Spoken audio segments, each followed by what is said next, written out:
Welcome, today I'm showing you how to turn off Google Assistant into a Motorola Edge 30 Pro. First of all, open your Google application, this one. Then in the top right corner we got our Google account icon, so tap it and choose Settings.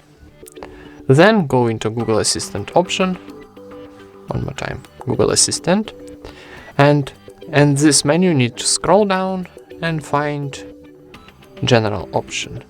Here, this one.